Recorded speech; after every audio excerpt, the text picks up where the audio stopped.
श्रीनाथ जी, गुरु गोरखनाथ जी के चरणों में आदेश आदेश आदेश। महामाई महाकाली भैरव बाबा भगवान दत्तात्रेय जी नवनाथ 84 सिद्धों के चरणों में आदेश आदेश आदेश। अलख निरंजन हर हर महादेव। आज बात करते हैं 20 नवंबर की।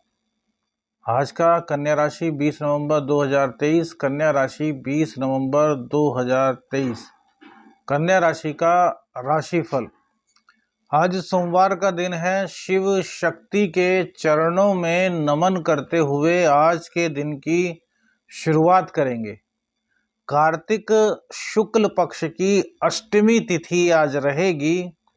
आज सूर्योदय का जो समय है वो सुबह को 6:47 पर होगा, जबकि सूर्यास्त शाम को 5:25 पर होगा। विक्रमी संवत 2080 में अभिजीत मुहूर्त का समय आज 11:45 से 12:27 तक रहेगा। इस बीच जो भी कार्य किया जाए उसके शुभ परिणाम देने की संभावना बहुत अधिक हो जाती है। वहीं राहु काल में कोई भी कार्य नहीं करना चाहिए। राहु काल सुबह 8:07 से 9:26 तक रहेगा। इसमें कोई भी नया कार्य न करें। दिशा शूल पूर्व दिशा की रहेगी। पूर्व दिशा की यात्रा आज करने से बचें। यह राशिफल आपकी चंद्र राशि के आधार पर है। यदि आप अपनी चंद्र राशि नहीं जानते तो नाम राशि के आधार पर इस राशिफल को देख सकते हैं। राशि और लग्न दोनों से ही राशिफल देखना चाहिए और फिर औसत निकालना चाहिए। अब बात करते हैं आज का कन्या राशिफल।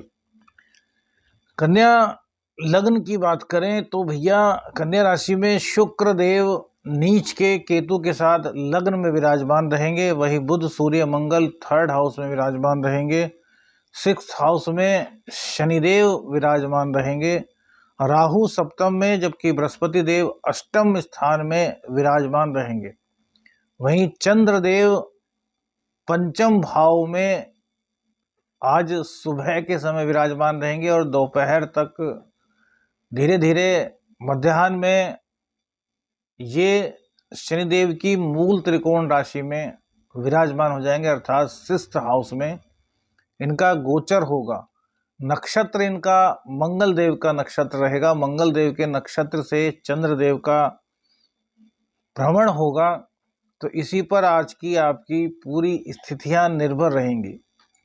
देखिए, पंचांग बताने का सबसे बड़ा तात्पर्य यही है कि आप सभी लोग समझ सकें कि कौन सा समय शुभ है, कौन सी दिशा की यात्रा करनी है, कौन सी की नहीं करनी, किस समय शुभ कार्य करें, किस समय शुभ कार्य न करें, सूर्यास्त सूर्य उदय का समय क्या है, तो सब जानकारी मात्र है। अब बात करते हैं कन्या राशि की। तो भैया आज सबसे पहली बात तो यह बता दें कि चंद्र देवता का सुबह के समय पंचम भाव में रहना ये आपकी इनकम को बरकरार रखेगा। लेकिन जैसे जैसे दोपहर बाद का समय बीतेगा तो आपकी इनकम में कहीं ना कहीं कमी आ जाएगी या फिर इनकम को लेकर के आपको दिक्कतों का सामना करना पड़ेगा। देखिए, इसका कारण क्या है कि शनिदेव के साथ चंद्रदेव जो हैं वो पूरी तरीके से पीड़ित हो जाते हैं। विष योग का निर्माण बनता है। अब शनिदेव अपनी मूल त्रिकोण राशि में है, आपके लिए बहुत अच्छे हैं, लेकिन एकादशेश का 6ठ भाव में जाना अर्थात रोग रिपु ऋण पर आपका खर्चा अधिक बढ़ना, इस तरह की संभावनाएं बनती हैं। लेकिन इस तरह की संभावनाएं क्यों नहीं बनेगी? क्योंकि भैया शनिदेव रोग रिपु ऋण को समाप्त करने के लिए ही बैठे हैं और चंद्रदेव के यहाँ पे आने से आपके मन को पीड़ित जरूर करेंगे। आपके मन में अनजाना भय रहेगा, मन अशांत रहेगा। कहीं ना कहीं माँ का स्वास्थ्य खराब हो सकता है। सुखों में कमी आ सकती है, अर्थात घर जाने का आपको समय ही न मिले। मेहनत बहुत ज़्यादा हो और मेहनत की अपेक्षा आपको पूर्ण रूप से उसका प्रतिफल प्राप्त ना होना, इस तरह की परिस्थितियां बनेंगी। तो आज पराक्रम करने में कोई कमी मत छोड़िए। मेहनत करने से घटता नहीं है, कुछ ना कुछ मिलता ही है। भले ही उसका प्रतिफल अभी ना मिले, लेकिन आने वाले समय में मिलेगा।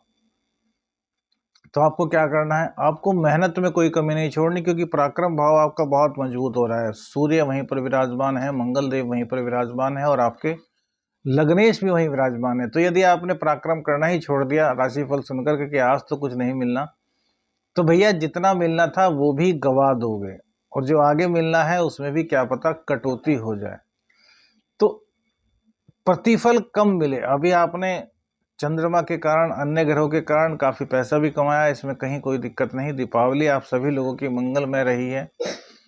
कुछ लोगों को लाभ नहीं हुआ, उनकी कुंडली में दशाएं खराब चल रही हैं। अब एक महिला है जिन्होंने कुंडली का विश्लेषण कराया था, लेकिन उनको अभी तक लाभ नहीं हुआ।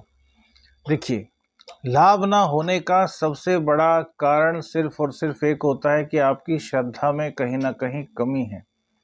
जिस प्रकार एक क्लास में स्टूडेंट्स होते हैं 70-80, लेकिन उनमें से कोई एक आध ही IPS IAS बन पाता है, बाकी ऑफिसर्स बनते हैं, और कुछ लोग ऐसे भी रह जाते हैं जो कि कुछ भी नहीं बन पाते। तो क्या इसमें गुरु की कमी है? नहीं, यह कमी कहीं ना कहीं आपका ज्ञान को गेट करने में है, कि आप जितना गेट कर पाएंगे, जितनी श्रद्धा के साथ आप उसका पालन करेंगे, उतने ही आपको विश्वास के साथ उसका प्रतिफल भी प्राप्त होगा।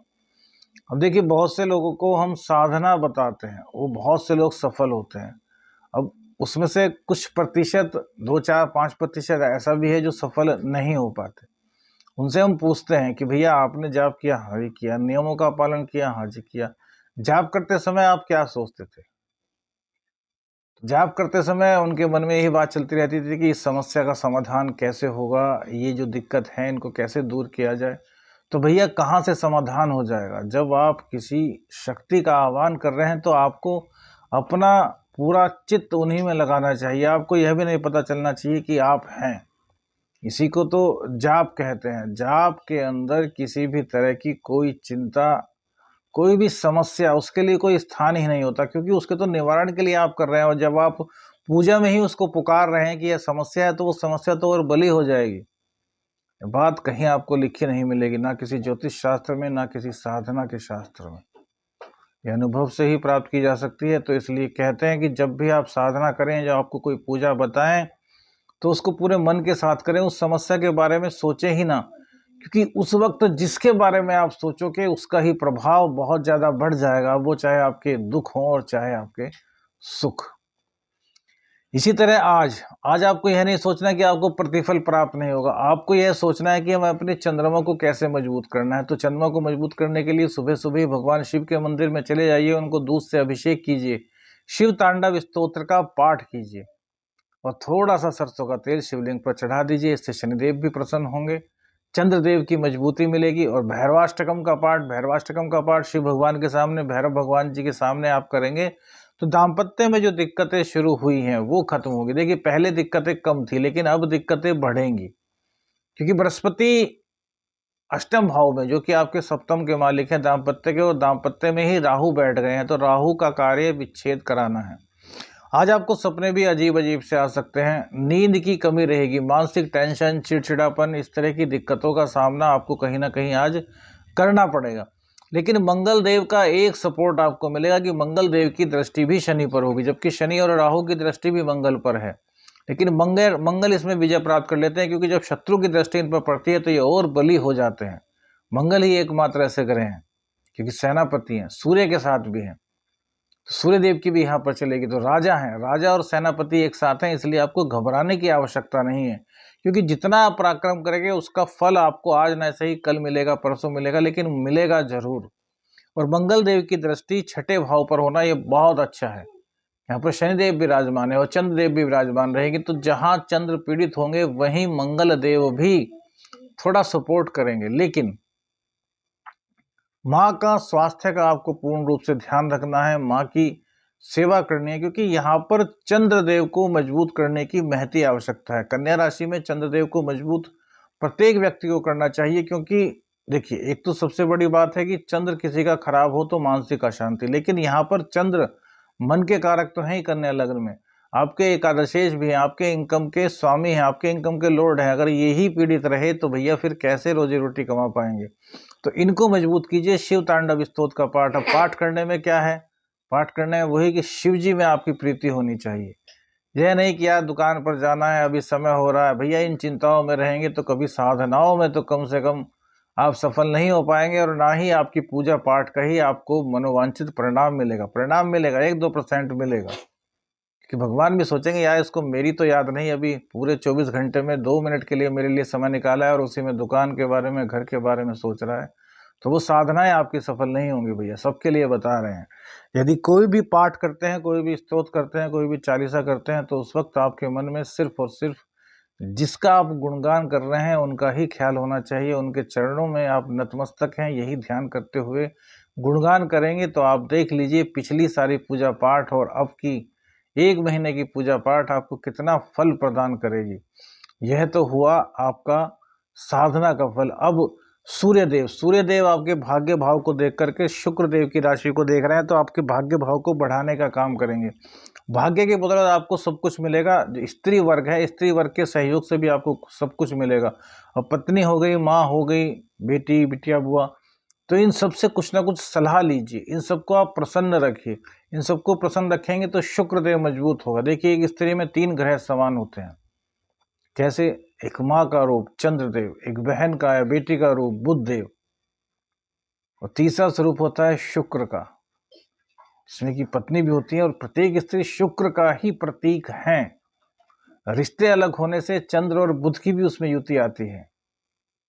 और वैसे सबसे ज्यादा माना जाए तो, जैसे कि कहा गया है शास्त्रों में, मां समान मानना चाहिए, तो चंद्र देव को मजबूत करने से शुक्र देव भी मजबूत होते हैं। इस बात को समझ कर चलिए, जितना आप चंद्र को मजबूत करेंगे उतने ही आपके शुक्र मजबूत होंगे। चरित्र पर ध्यान रखने की आवश्यकता है, वो हमने आपको बताया था। पेट का थोड़ा सा ध्यान रखें, क्योंकि जो आपके शनिदेव की जो राशि है वहां पर चंद्रदेव विराजमान रहेंगे, तो ये थोड़ा सा डिसबैलेंस करते हैं। क्या कि खाने पीने का बड़ा शौक सा लगाते हैं, मन चंचल करते हैं। तो बस इन्हीं चीज़ों का ध्यान रखें, बाकी सब कुछ आपके लिए शुभ होगा। आदेश अलख निरंजन। हर हर महादेव।